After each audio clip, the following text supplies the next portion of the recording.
Selamat pagi teman-teman yang dikasihi oleh Tuhan. Kita bersyukur pada pagi hari ini kita diizinkan kembali untuk beribadah kepada Tuhan. Saya mengundang kita semua untuk boleh bangkit berdiri dan kita bersama-sama memohonkan bahwa pertolongan kita adalah dalam nama Tuhan yang menjadikan langit dan bumi.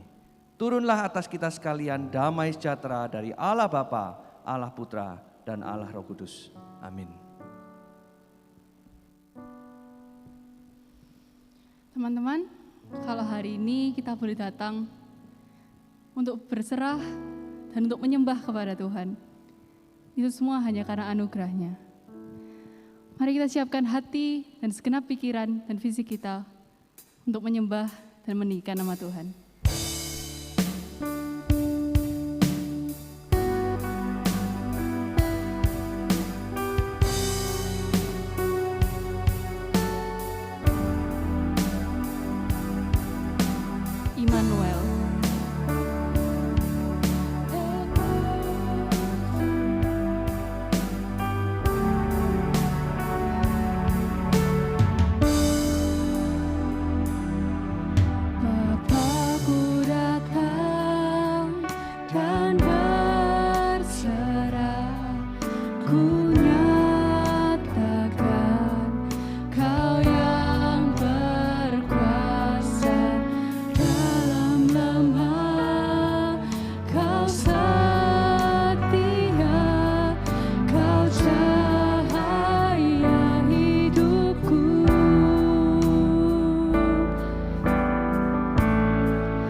Sungguh-sungguh lagi kita pujikan lagu Immanuel.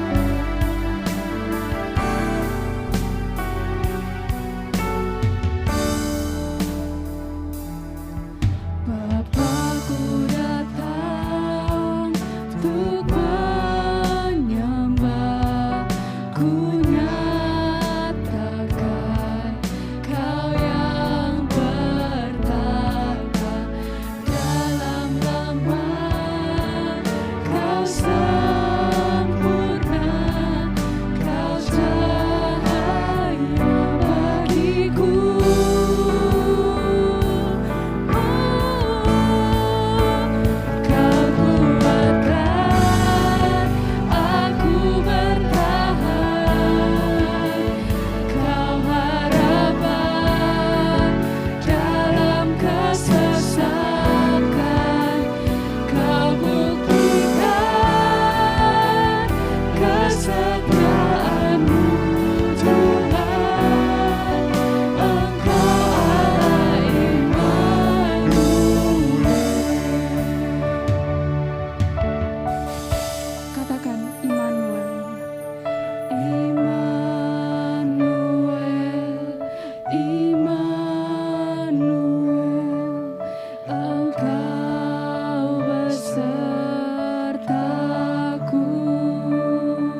kasih ya Tuhan atas berkat-Mu dari ini. Terima kasih karena Tuhan masih izinkan kami ya Tuhan untuk datang dan beribadah, untuk menyembah-Mu Tuhan. Tuhan, meski kami harus beribadah secara online, tapi kiranya Engkau Tuhan yang memimpin ibadah ini dari awal hingga akhirnya. Tuhan yang pakai setiap penata layan, Tuhan yang layakkan setiap layanan mereka. Tuhan berikan kami hati dan pikiran yang siap untuk menerima firman-Mu dan segala perkataan-Mu pada hari ini ya Tuhan. Terima kasih Tuhan Yesus. Dalam nama Tuhan Yesus kami bisa berdoa. Amin.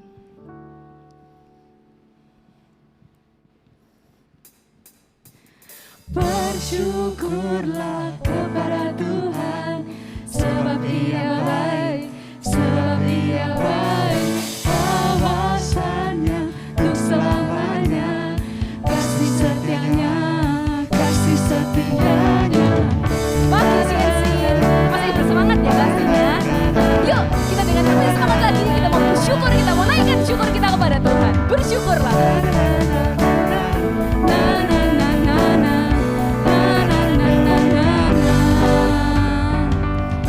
Haleluya, ku memuji-Mu Tuhan, kasih-Mu tak berkesudahan. Biar bernafas memuji Sang Raja, atas gunung dan di dalam samudra. Tanganku ku angkat padamu, mensyukuri rahmat yang Kau beri. Kakiku melompat bagimu, sebab rahmat-Mu bersiap pagi. Bersyukurlah. Bersyukurlah kepada Tuhan, sebab Ia baik, sebab Ia baik. Kawasannya untuk selamanya, kasih setianya, kasih setianya. Na na na na na, na na na na na, na na na na na. Haleluya, ku memuji-Mu Tuhan, kasih-Mu tak berkesudahan. Biar bernafas memuji Sang Raja, atas gunung dan di dalam samudra. Tanganku ku angkat padamu, mensyukuri rahmat yang Kau beri. Kakiku melompat bagimu, sebab rahmat-Mu bersiap pagi. Bersyukurlah kepada Tuhan, sebab Ia baik, sebab Ia baik. Kawasannya untuk selamanya, kasih setianya, kasih setianya. Na na na na na, na na na na na, na na na na na. Katakan. Tanganku ku angkat padamu, bersyukuri rahmat yang Kau beri. Kakiku melompat bagimu, sebab rahmat-Mu bersiap pagi. Bersyukurlah kepada Tuhan, sebab Ia baik, sebab Ia baik. Kawasannya untuk selamanya, kasih setianya, kasih setianya. Na na na na na, na na na na na, na na na na na.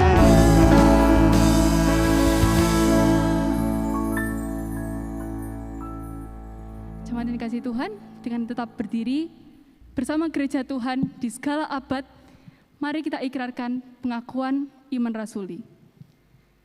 Pengakuan iman rasuli.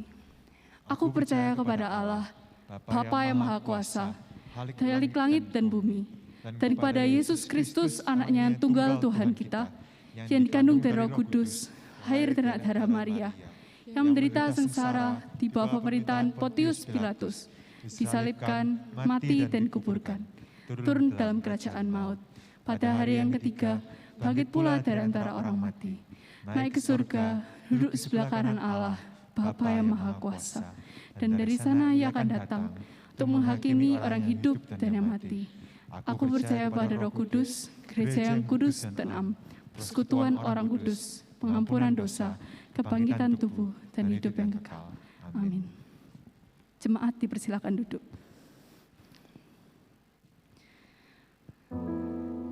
Teman-teman, memang selama kita hidup ini nggak bisa kita terus senang-senang terus. Pasti ada kalanya kita merasa sedih, kita merasa susah. Entah itu karena beban sekolah, teman, atau mungkin bahkan keluarga. Tetapi ketika semua permasalahan itu terjadi, kepada siapa kita berlari? Ingatlah bahwa Tuhan selalu ada untuk kita. Bahwa di dalam Tuhan, kita selalu bisa merasa tenang. Oleh karena itu, marilah melalui lagu ini, tenanglah kini hatiku. Kita diingatkan kembali. Di dalamnya, kita bisa merasa tenang.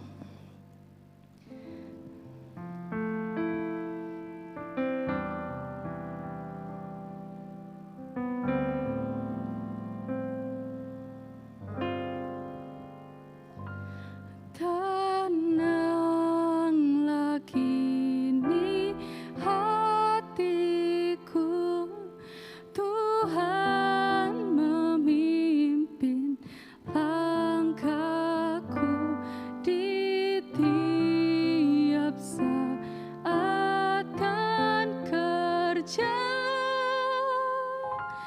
Tetap ku rasa tangannya.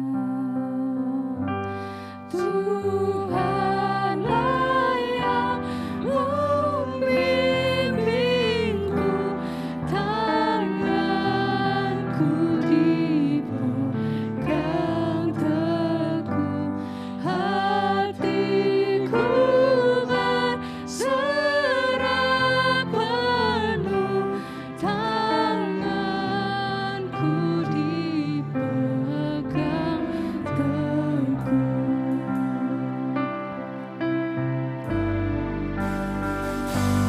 Di malam yang gelap benar, di taman indah dan segar, di taman dan di laut tenang,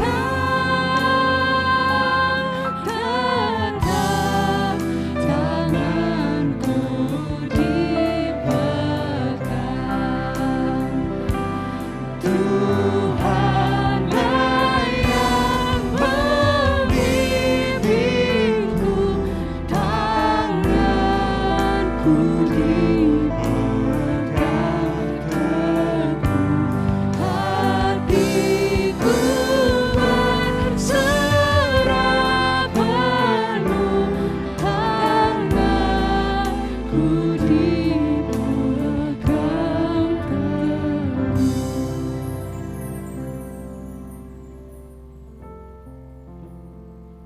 Teman-teman, mungkin saat ini kita memiliki banyak kekhawatiran seperti masalah pribadi kita, ujian, PTS, dan bahkan kondisi dunia yang sedang dalam keadaan perang. Mari kita serahkan semua kekhawatiran kita kepada Tuhan. Untuk pokok doa yang pertama, mari kita berdoa tentang pergumulan pribadi kita.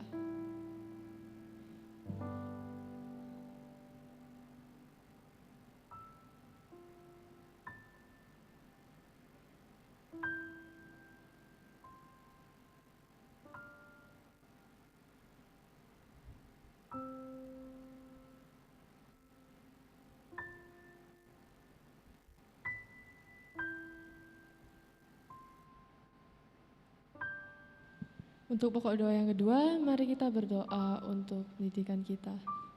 Mari kita berdoa. Tuhan, terima kasih karena telah memberi kami kesempatan untuk berkumpul di sini, beribadah bersama.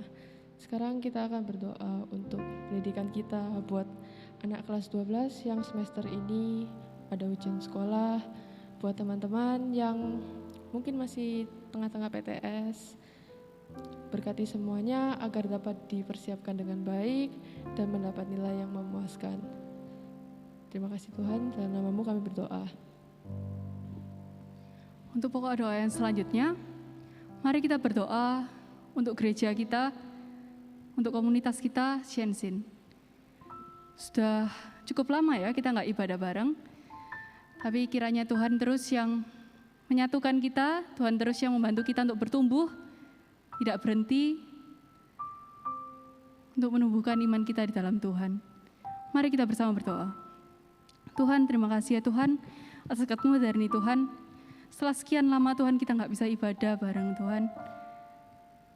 Tuhan hari ini izinkan untuk kami, Shensin Tuhan, boleh beribadah bersama, meski via online ya Tuhan. Tuhan, kami berdoa Tuhan untuk komunitas kami, Tuhan yang jamah setiap kami, Tuhan jemaat. Tuhan yang bantu kami untuk bertumbuh, Tuhan yang ingatkan kami selalu Tuhan bahwa kami mempunyai Engkau, dan bahwa Engkau yang akan memimpin hidup kita. Tuhan, kami juga mau berdoa untuk gereja ini, di tengah COVID Tuhan, yang kami bersyukur sudah semakin landai, tapi kiranya Engkau memberikan setiap kami kebijaksanaan ya Tuhan, Engkau memberikan kami hikmat, bagaimana kami seharusnya menjadi jemaat, menjadi penata layan, menjadi pengurus, maupun apapun itu Tuhan jemaat, jabatan kami. Supaya kami bisa terus menyembah, sujud di hadapan-Mu. Terima kasih ya Tuhan. Selanjutnya kita juga mau berdoa untuk keadaan di Rusia dan Ukraina yang masih belum damai sampai sekarang. Mari kita doakan supaya perdamaian boleh cepat datang dan permasalahan mereka juga boleh cepat selesaikan. Mari kita berdoa. Tuhan, terima kasih ya Tuhan atas semua yang boleh terjadi. Kami percaya bahwa setiap hal yang terjadi di dunia ini itu semua atas perizinan Tuhan. Tuhan, kalau Rusia dan Ukraina sekarang dalam permasalahan, kami percaya itu juga bagian dari rencana Tuhan. Tuhan, kiranya Engkau yang perdamaikan mereka, Tuhan.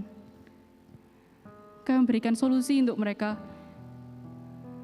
supaya korban jiwa tidak semakin banyak, supaya mereka boleh kembali kehidupan mereka yang normal, yang damai. Tuhan, kami menyerahkan seluruh pokok doa kami, Tuhan, ke dalam tangan-Mu. Engkau yang dengar doa kami. Kami percaya Engkau akan menjawab sesuai waktu dan rencana Tuhan. Kami percaya Tuhan pasti Tuhan ada di samping kami. Tuhan akan selalu memegang tangan kami. Dan Tuhan yang akan selalu membuat hati kami tenang. Terima kasih Tuhan Yesus. Dalam nama Tuhan Yesus kami bisa berdoa. Amin. Mari kita pujikan lagu ini sekali lagi. Tuhanlah yang membimbingku. Tuhanlah yang membimbingku, tanganku dipegang teguh, hatiku berserah penuh, tanganku dipegang teguh. Dipersilakan Evangelis Kowong untuk menyampaikan kebenaran firman Tuhan.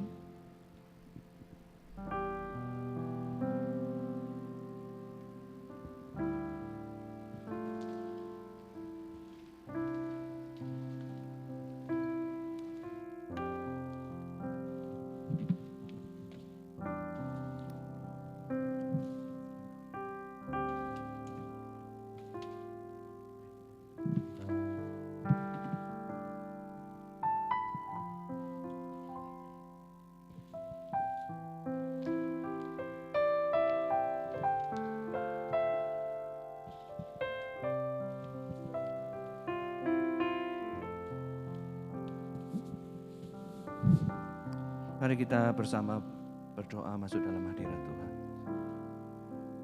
Tuhan, hati kami berserah penuh kepada Engkau. Seperti apa yang kami nyanyikan ini, bahwa hari ini kami mau datang kepada Tuhan. Dan pada saat ini ya Tuhan, ketika kami mendengarkan firman Tuhan, selalu ya Tuhan, lawat setiap kami, hadirlah di dalam setiap kami.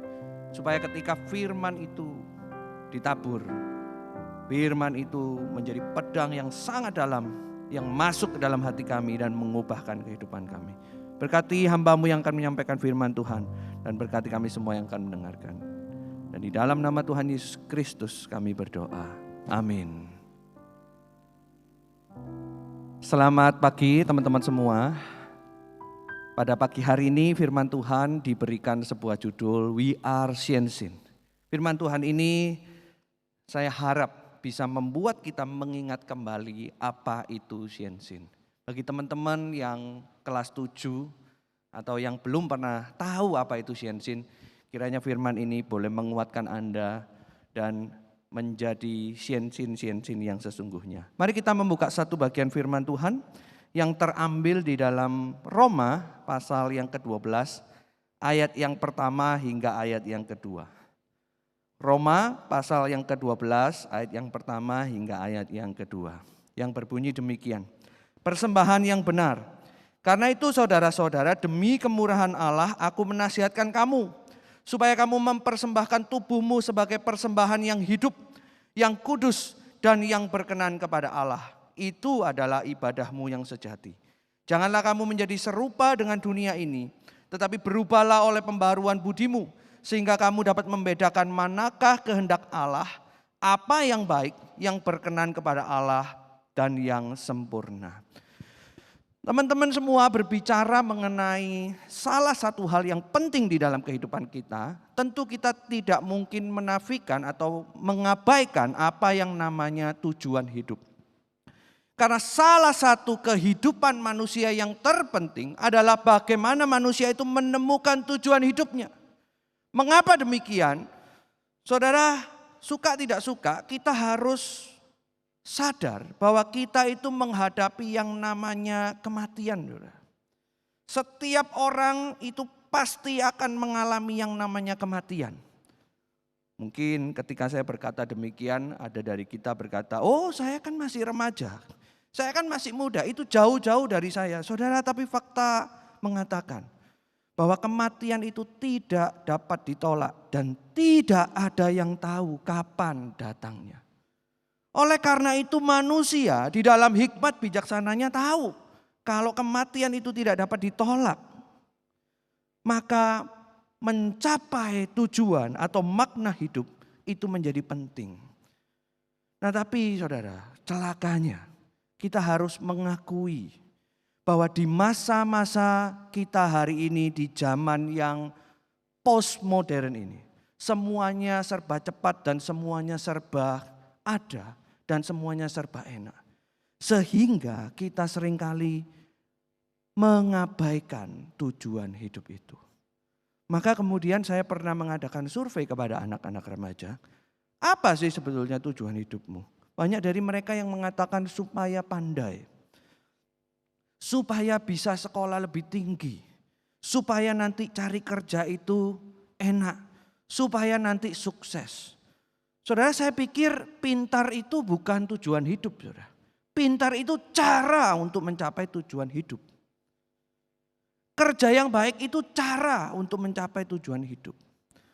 Dan kalau survei itu mengatakan demikian, maka boleh saya menyimpulkan bahwa sebagian besar dari kita itu berpikir bahwa tujuan hidup yang sesungguhnya mungkin secara sadar atau tidak sadar adalah yang namanya kenyamanan hidup. Saudara, berbicara tentang kenyamanan hidup, kita semua mendambakannya. Kita semua kepingin hidup enak. Kita semua kepingin hidup itu mudah. Kita semua kepingin hidup itu serba ada dan sebagainya. Tapi kemudian kalau kita mendasarkan tujuan hidup itu kepada itu semua, saudara, saya harus katakan semuanya itu fana, semuanya itu akan lenyap.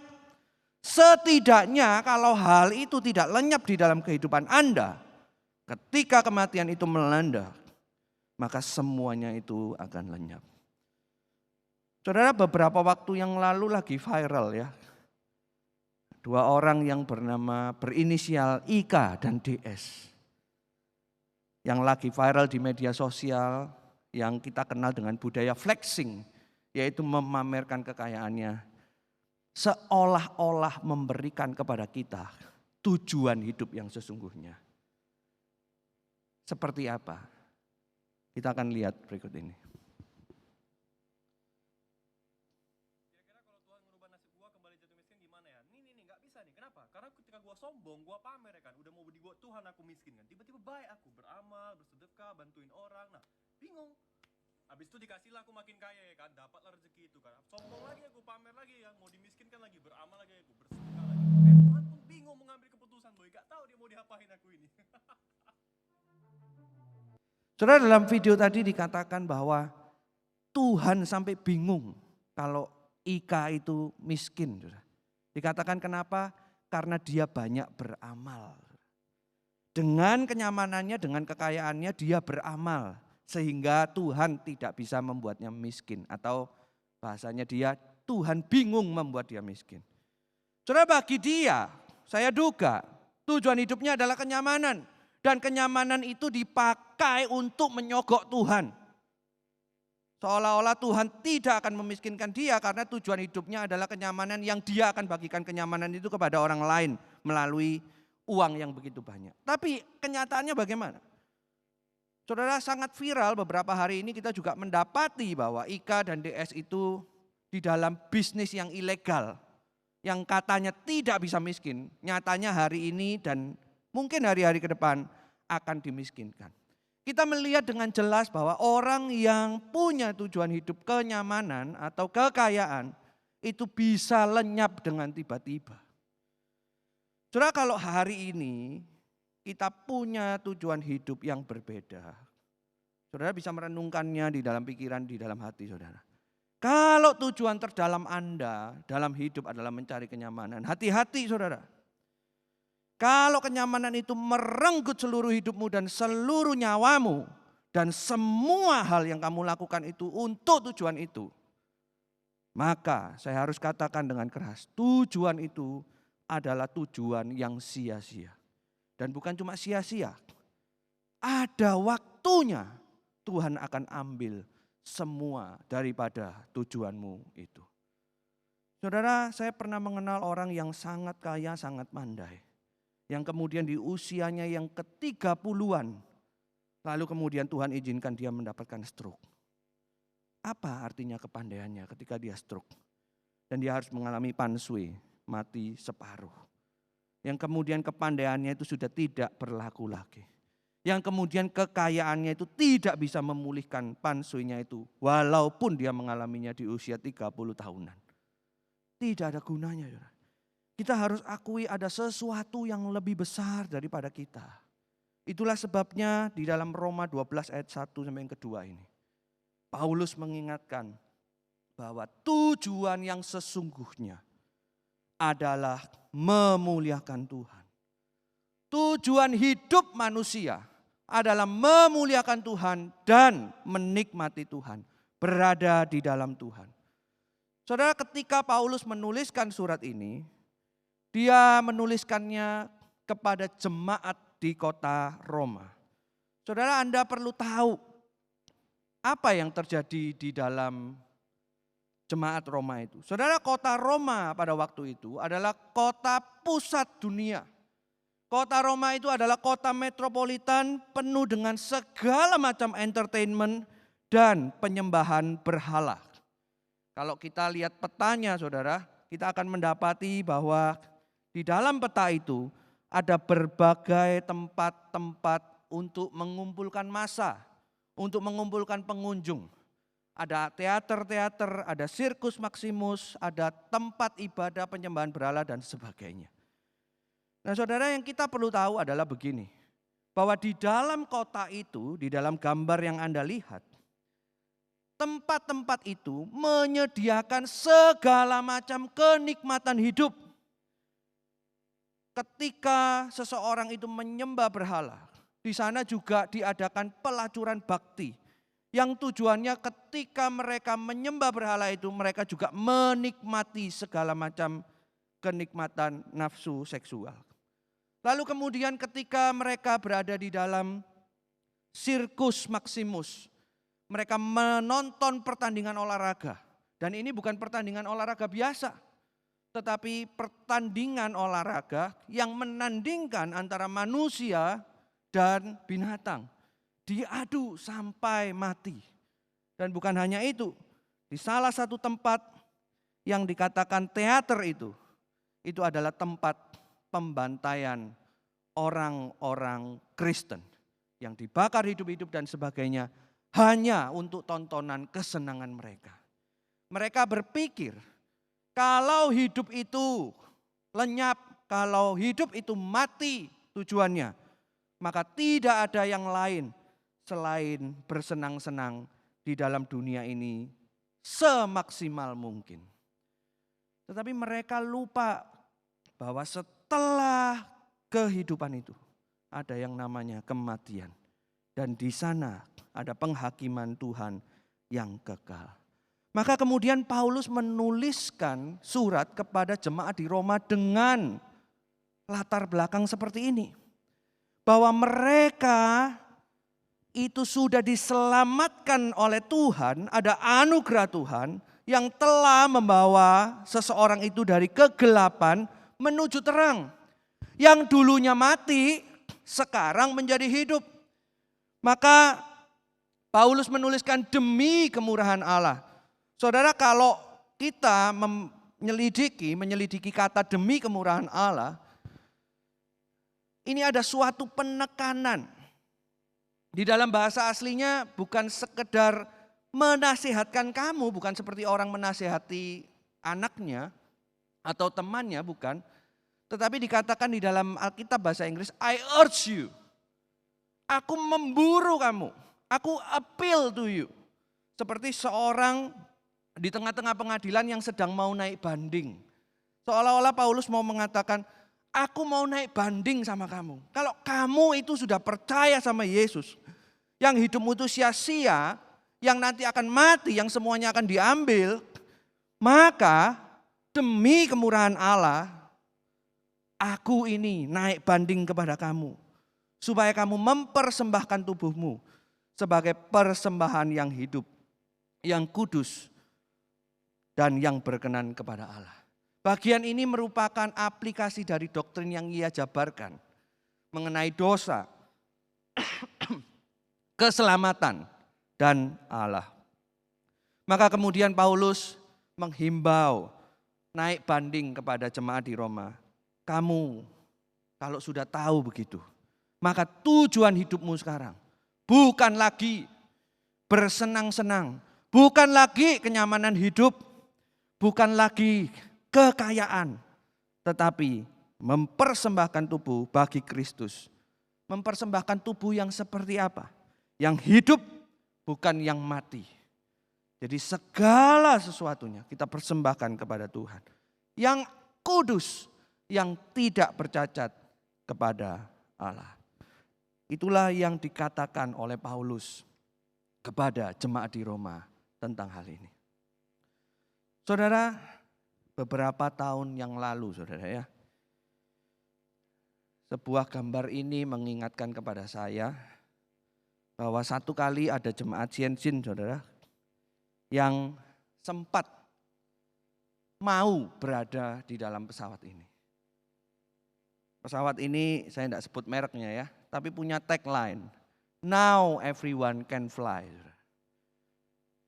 Tapi orang lupa saudara, everyone can fly, but everyone can die too. Maka pada waktu itu ketika dia kesaksian, hari itu pagi itu ada keluarga saya yang mau naik pesawat itu dari Surabaya ke Singapura. Bukan can fly ya, tapi can die. Dan hari itu pesawat itu terperosok dan kemudian hancur dan semua yang berada di pesawat itu meninggal dunia. Saya bukan mengatakan puji Tuhan, enggak. Tetapi yang saya mau katakan adalah kita enggak pernah tahu saudara, kapan kematian itu tiba. Saudara, kita tahu di Siensin kita juga punya mantan pengurus yang kita cintai, yang beberapa waktu yang lalu juga sudah bersama-sama dengan Tuhan. Kita nggak pernah tahu. Kita nggak pernah nyangka. Bahkan mantan pengurus itu, saya ingat betul, hari Selasa, saya baru ketemu dengan dia di Galaxy Mall.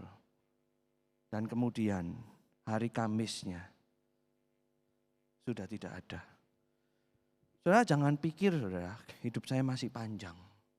Saudara Anda pulang dari gereja ini, atau Anda switch off komputer Anda bisa saja tiba-tiba dipanggil oleh Tuhan.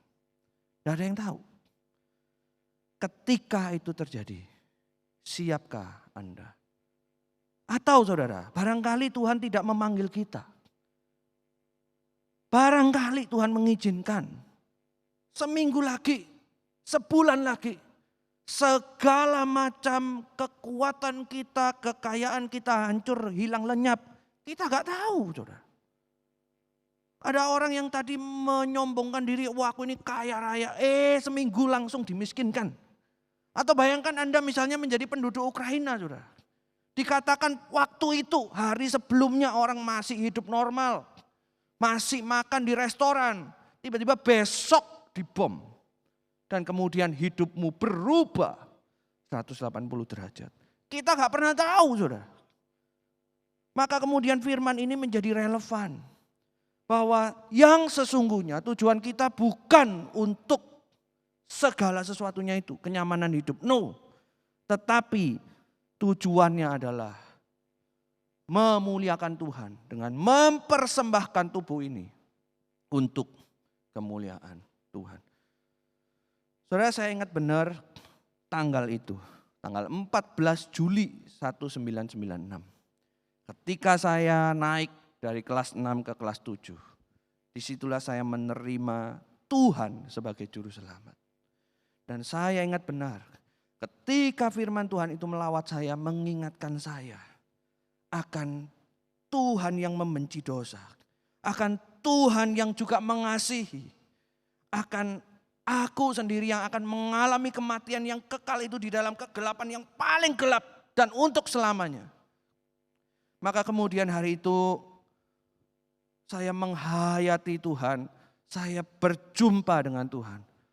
Dan saya menerima Yesus sebagai juru selamat. Dan firman ini yang kemudian menghantar saya masuk Shenzhen.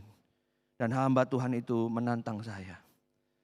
Kalau kamu percaya kepada Kristus, kalau kamu menerima Kristus dengan sungguh-sungguh, maukah kamu mempersembahkan masa mudamu ini, sepanjang waktu hidupmu ini, untuk kemuliaan nama Tuhan.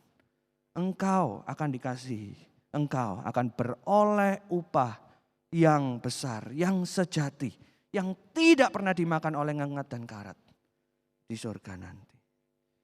Dan ketika tantangan itu datang kepada saya menjawab, ya Tuhan, ini aku. Lalu firman Tuhan itu kembali diingatkan kepada saya. Di dalam Galatia 2 ayat yang kedua, ayat yang ke-20 yang berkata demikian. Namun aku hidup, tetapi bukan lagi aku sendiri yang hidup, melainkan Kristus yang hidup di dalam aku. Dan hidupku yang kuhidupi sekarang di dalam daging adalah hidup oleh iman dalam anak Allah yang telah mengasihi aku dan menyerahkan dirinya untuk aku.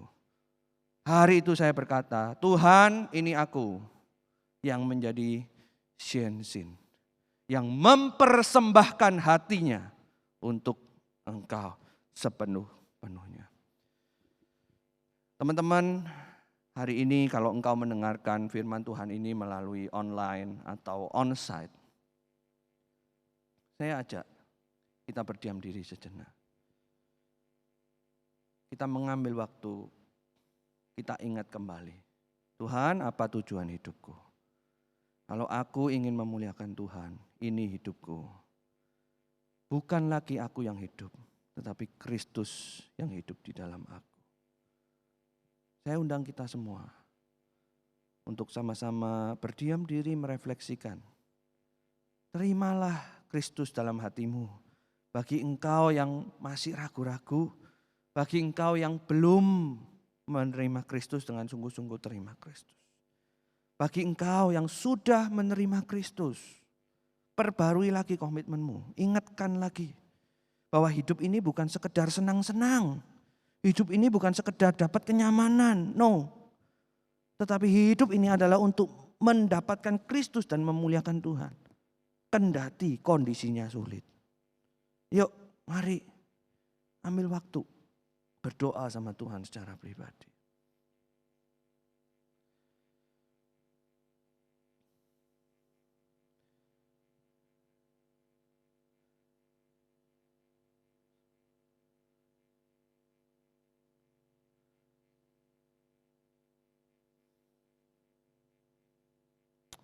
Terima kasih Tuhan untuk waktu ini.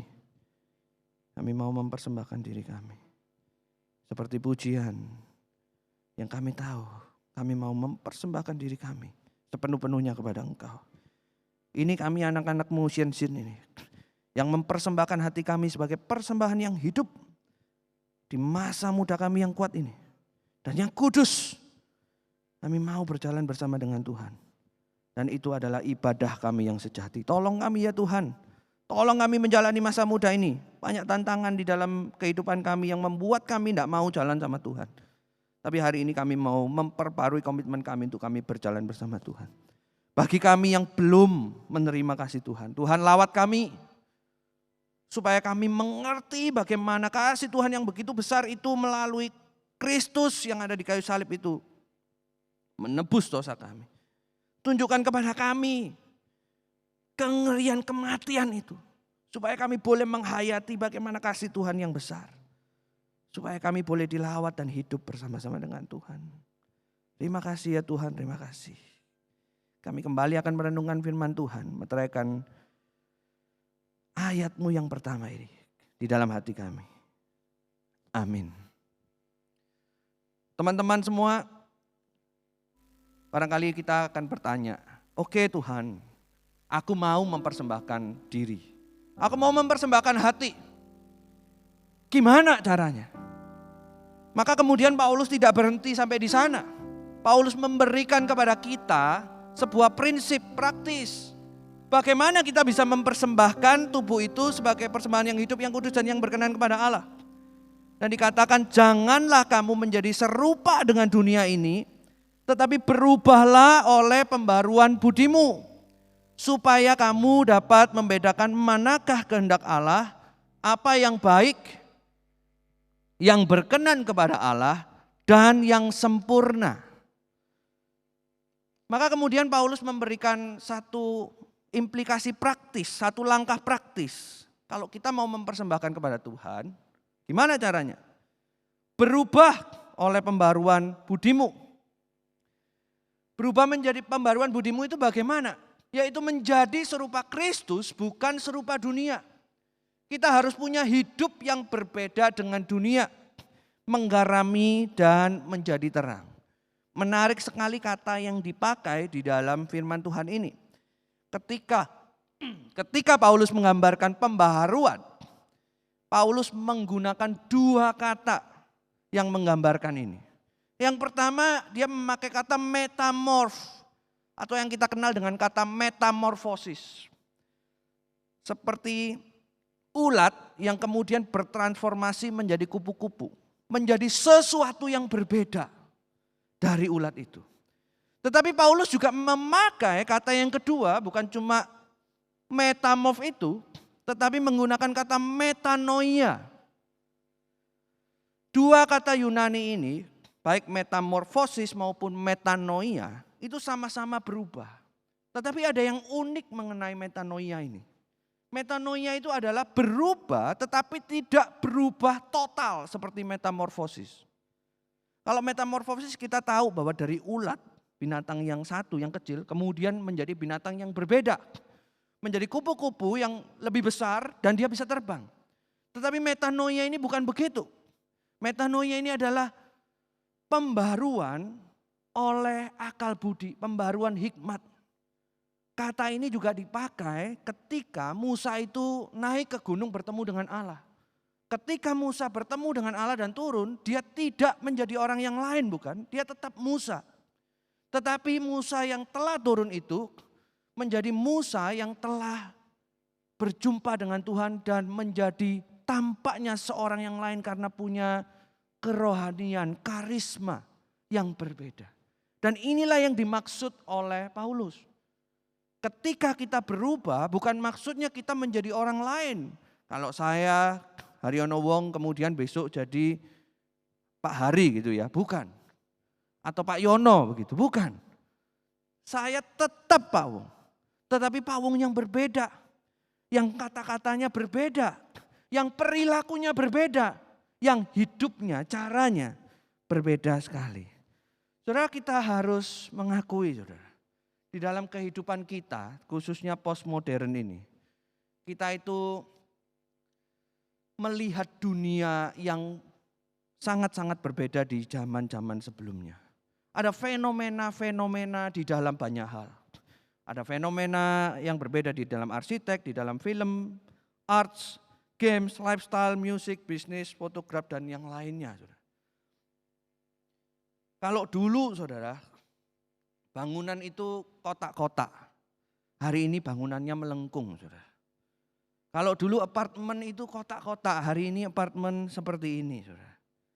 Kalau dulu ikan itu di akuarium, hari ini gambarnya seperti ini. Saudara. Ikannya hidup di udara atau manusianya yang hidup di air. Lalu dunia kita juga berbeda saudara. Kalau dulu games itu seperti ini zaman saya saudara. Games itu ada endingnya. Endingnya apa? Mengalahkan lawan. Tapi hari ini saudara, gamesnya berbeda. Siapa yang menang? Tidak ada yang menang. Kalau Anda main COC, Minecraft atau Get Rich ini, tujuannya apa? Gak ada. Ya pokoknya tambah kaya, tambah kaya, tambah kaya, tambah kaya. Lalu kemudian situs berita, sekarang menjadi seperti ini. Saudara. Bahkan reporternya tergeletak. Apa yang saya mau katakan dari semuanya ini?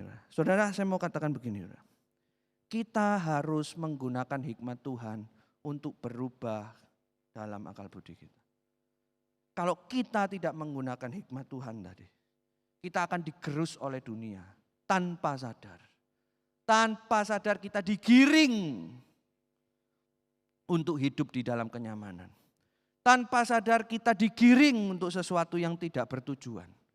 Tanpa sadar segala sesuatunya itu menjadi ambyar. Di dalam ibadah misalnya. Saudara, kita harus introspeksi juga. Apakah yang kita harapkan dari sebuah ibadah? Apakah hingar-bingarnya? Apakah LED-nya yang begitu mengkilap? Apakah lighting-nya? Apakah pembicaranya yang harus six pack? Apakah kemudian firman Tuhannya itu yang menawan begitu? Apakah firman Tuhannya yang lucu-lucu biar gak boseni? Ataukah esensi dari firman Tuhan itu sendiri? Soalnya hari ini kita hidup di dalam posmo yang kalau kata seorang rekan tadi bilang banyak gimmicknya. Dan kita itu terlena oleh gimmick-gimmick itu loh. Dan kita merasa bahwa yang penting itu adalah gimmick-gimmick itu. Maka berubahlah oleh pembaruan budimu, saudara. Yang gimmick-gimmick itu biar tetap gimmick. Yang esensi biarlah itu yang menjadi esensi. Yang ekspresi biarlah itu menjadi ekspresi. Jangan esensi menjadi ekspresi. Ekspresi menjadi esensi. Saudara, mari kita belajar untuk menjadi serupa Kristus. Untuk membedakan mana yang baik, yang berkenan kepada Allah dan yang sempurna. Berubahlah oleh pembaruan budimu. Bagaimana caranya kita memperbarui budi? Saudara, tidak ada cara lain. Ketika kamu sudah mengambil komitmen untuk kamu memuliakan Tuhan, untuk kamu meninggalkan kenyamanan itu, kamu harus mengerti kehendak Allah. Dengan ini saudara, baca firman Tuhan. Kalau kamu membaca firman Tuhan, kalau kamu rajin untuk beribadah, mendapatkan yang esensinya. Kalau kamu rajin untuk GDG, kamu akan belajar membedakan mana yang baik, yang buruk, yang benar, yang salah. Bahkan mana yang prioritas, mana yang tidak. Saudara, kalau Anda ingin hidup di dalam Kristus tapi Anda dilingkupi oleh zaman posmo tadi, sulit, saudara. Itu ibarat Anda terang sendirian, lalu kemudian Anda di tengah kegelapan, dan kegelapan itu sedang melawan Anda. Tapi terang ini, hendaklah ia juga menerangi kegelapan itu. Dan berkumpul menjadikan yang lain terang, supaya terang itu lebih terang bercahaya, semakin menerangi dunia yang gelap ini. Mari kita menjadi anak-anak Tuhan yang demikian. Mari kita berkomitmen untuk membaca firman Tuhan, mendengarkan firman Tuhan, dan mau untuk memiliki komunitas. Inilah pesan Paulus yang disampaikan untuk jemaat di Roma. Dan inilah pesan Paulus yang disampaikan untuk kita semua. Dan biarlah melalui pesan Paulus ini, kita menjadi siensin yang sesungguhnya. Mari bersama kita berdoa. Tuhan, terima kasih untuk firman Tuhan pada pagi hari ini. Kami disegarkan kembali oleh firman Tuhan yang mengingatkan kami akan tujuan hidup kami. Kami rindu, kami mempersembahkan hati kami seperti siensin ini, persembahan hati kami. Dan biarlah melalui persembahan ini, kami juga mempunyai cara hidup yang berbeda. Kami merenungkan firman Tuhan tiap hari, kami punya komunitas rohani, dan kami mendengarkan makanan-makanan rohani yang baik. Tolong kami Tuhan, kami manusia yang lemah, seringkali kami lebih suka yang gimmick-gimmick itu daripada yang esensi. Tapi biarlah hari ini menjadi komitmen kami untuk kembali menerima, mendengarkan yang esensi itu. Terima kasih ya Tuhan. Di dalam nama Tuhan Yesus Kristus kami berdoa. Amin.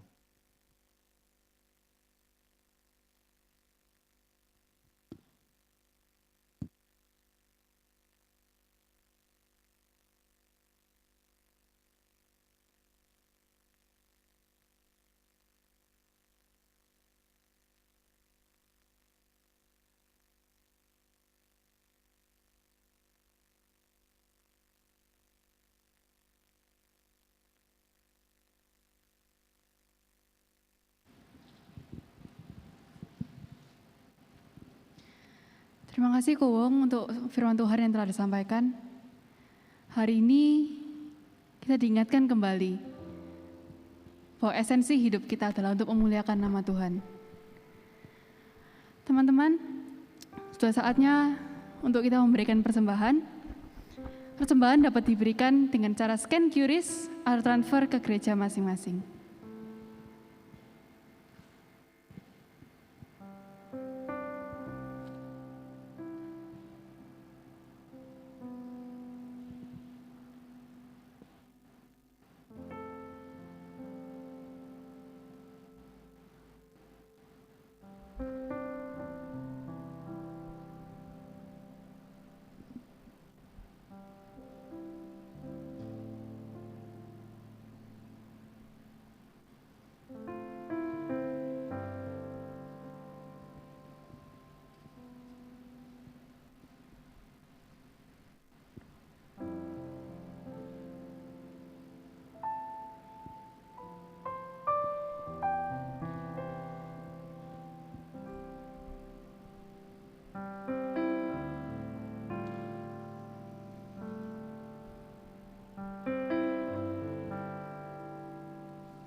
Mari kita bersama pujikan lagu aku berserah. Sebagai bentuk komitmen kita kepada Tuhan, menyerahkan seluruh aspek hidup kita ke dalam tangan Tuhan. All to Jesus, I surrender.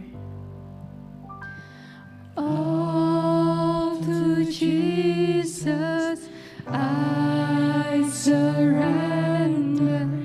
All to Him I freely give.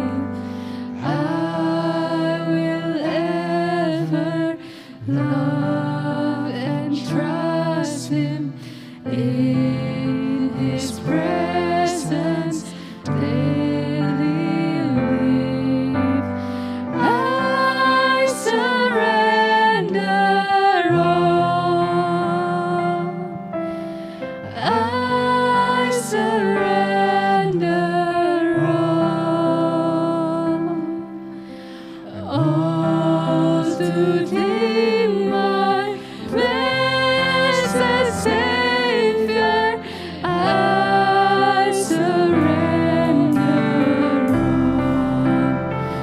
Sungguh-sungguh lagi, katakan berserah kepada Yesus, nikmat dunia ku tinggalkan.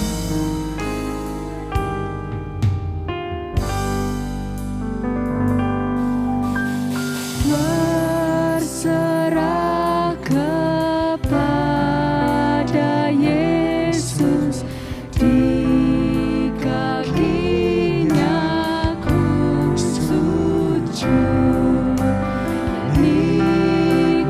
Dunia ku tinggalkan, Tuhan terima anakmu.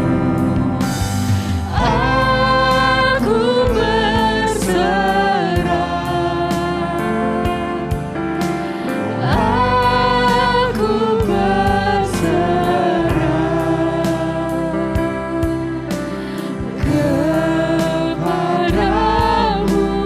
Juru selamat, aku berserah. I surrender all. I surrender all to Thee, my blessed Savior, I surrender all. Teman-teman, mari kita berdoa. Tuhan Yesus, terima kasih atas berkat-Mu hingga saat ini. Ini adalah sebagian yang kami miliki. Berkati agar persembahan ini bisa menjadi berkat bagi banyak orang. Terima kasih Tuhan, dalam nama-Mu kami berdoa, amin. Teman-teman berdiri yuk, tangannya ditaruh dada ya. Sudah lama banget nih kita gak nyanyi lagu Mercy and Sin. Yuk dengan semangat kita pujikan Mercy and Sin.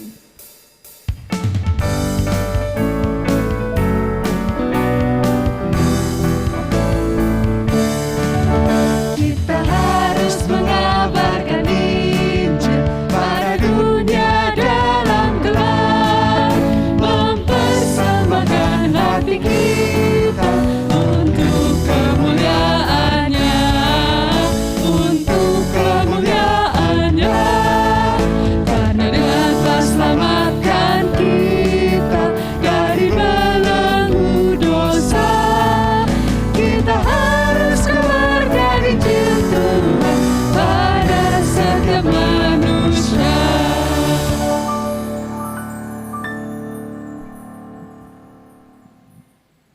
Jemaat yang dikasihi Tuhan, dengan tetap bangkit berdiri, mari kita menundukkan kepala kita, memejamkan mata kita dan menerima berkat yang daripada Tuhan.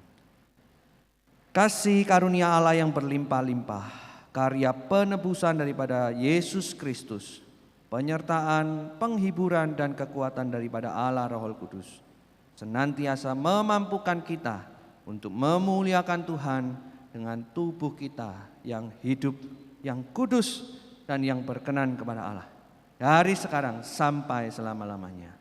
Amin. Jemaat dipersilakan duduk. silakan mengambil saat teduh dan beberapa pengumuman akan disampaikan.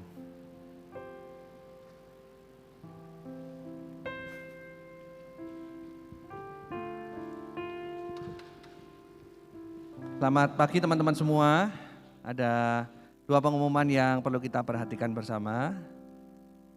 Minggu depan kita akan ada main game bersama. Teman-teman bisa bareng-bareng mengikutinya. 2 minggu lagi, teman-teman bisa join bersama-sama kita di dalam link yang akan dibagikan di dalam medsos Siensin.